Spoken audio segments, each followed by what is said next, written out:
All right, welcome to problem 4A from practice exam 5. In this problem, we want to show that we have a different vector equation for a sphere. And so what this comes down to is we want to show that this vector equation r minus a dot r minus b is equal to 0.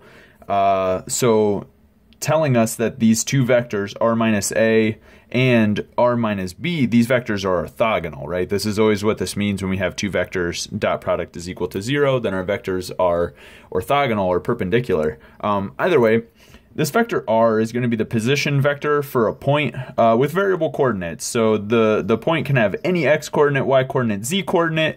The a is going to be a fixed vector. B is going to be a fixed vector, so these A's don't change, these B's don't change, they're just constant. X, Y, Z, they're allowed to vary, but only according to this equation, r minus a dot r minus b is equal to 0. So first we'll just show that this reduces to our typical equation for a sphere. That's how we'll see that it represents a sphere. And then in the process, we're going to find the center and the radius, of course. Okay, so our typical sphere is an equation like this: x minus, let's say, h squared plus y minus k squared plus z minus l squared is equal to r squared. And this is where the center of our sphere is the point HKL, and the radius of our sphere is, of course, just r, right, where r is a positive number. Okay, so either way, this is the equation for the sphere that we've talked about in class, and given the center HKL and radius r. So we'll show that this equation, this vector equation, reduces to this. So let's go ahead and write out the components of r minus a as a vector, r minus b as a vector, and then we'll take the dot product by the definition of the dot product. So let's look at the vector r minus a.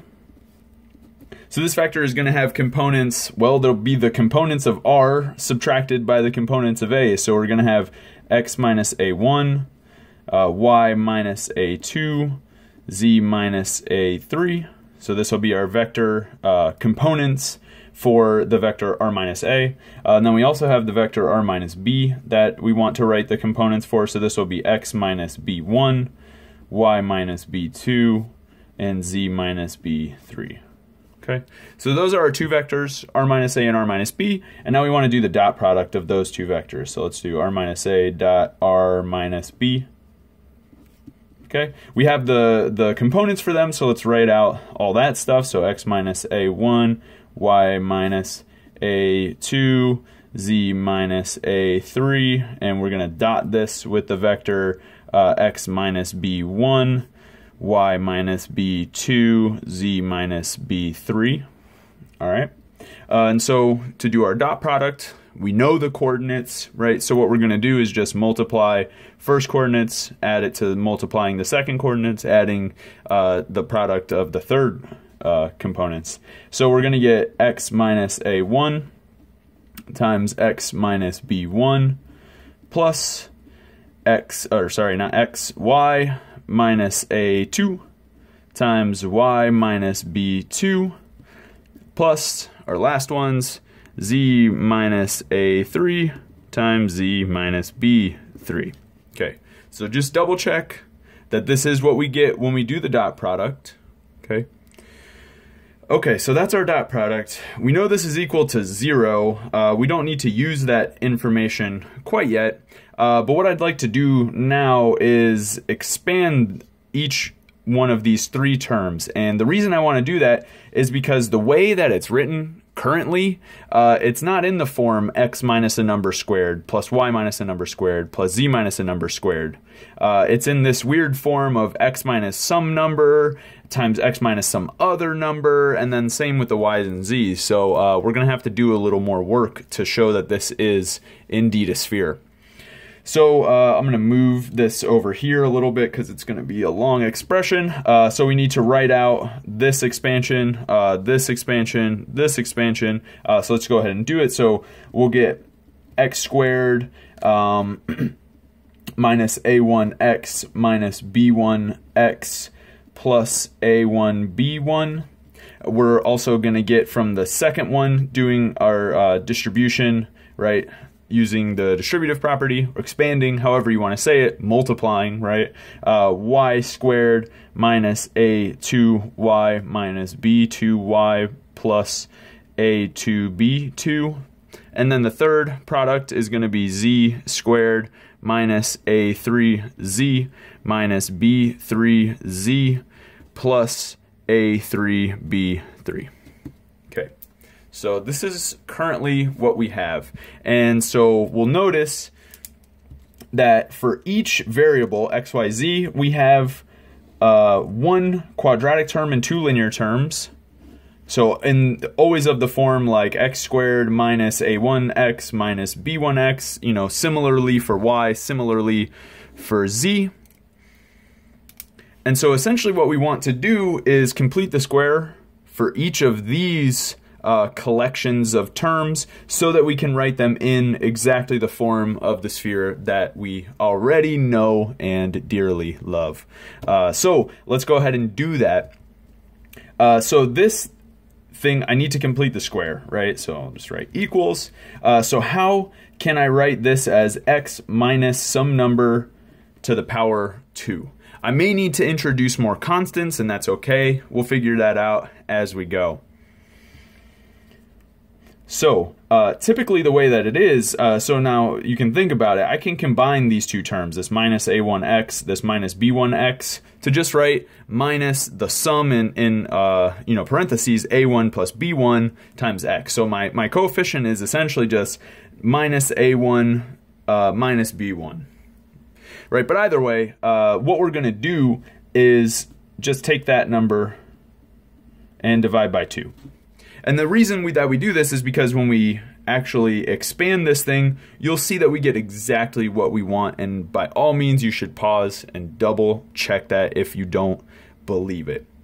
Okay, but either way, I introduced another number here. The number that I introduced was the square of this term, because when you expand this, the square of this shows up. So I'll just have to subtract the square of that term. Okay, and then I also still have this a1, b1 business that I can't neglect. And we'll do the same exact thing with the y's and z's. So this will turn into y minus a2 plus b2 over 2 squared. Again, now I need to subtract the a2 plus b2 over 2 squared. I still have an a2 b2 that sticks around. And then we do the same for the z. So we have z minus a3 plus b3 over 2 squared minus a3 plus b3 over 2 squared. And then also this a3 b3 that we don't lose. Okay, so now we can collect all of our terms where it's a variable minus a number squared. This essentially is telling us what our center is going to be. So we have x minus this number, a1 plus b1 over 2 squared. We have y minus this number, a2 plus b2 over 2 squared. And then plus, we have z minus a3 plus b3 over 2 squared. Okay, and so this is the essential part. So everything not related to the radius. So this is everything related to the center for our sphere. So this is telling us that the center for our sphere is going to have these coordinates: a1 plus b1 over 2, comma, a2 plus b2 over 2, comma, a3 plus b3 over 2. Those are the coordinates of our center. All right, so now we just need to deal with the rest of the terms that we haven't dealt with, right? So we still have these constant terms. So no more variables. We just have the constant terms, and all of this stuff is going to say something about the radius of our sphere. Okay, so at this point we know the center. We're trying to figure out something about the radius. So there's going to be a lot of algebraic steps that are going to happen now. I'm going to just kind of streamline most of it, so you should absolutely, without a doubt, pause and check all of these steps that I say are true. Okay, so first things first, right? We have these three quantities. So the stuff with the A1, oops, forgot the 1 there. So the stuff with the A1, B1s, the stuff with the A2, B2s, and the stuff with the A3, B3s. And we'll treat all of them in exactly the same way, because you'll see that, I mean, they're essentially the same, except you switch 1s for 2s and for 3s, right? Okay, so either way, I'm just going to put a plus and then move everything down here because it's going to be a long expression.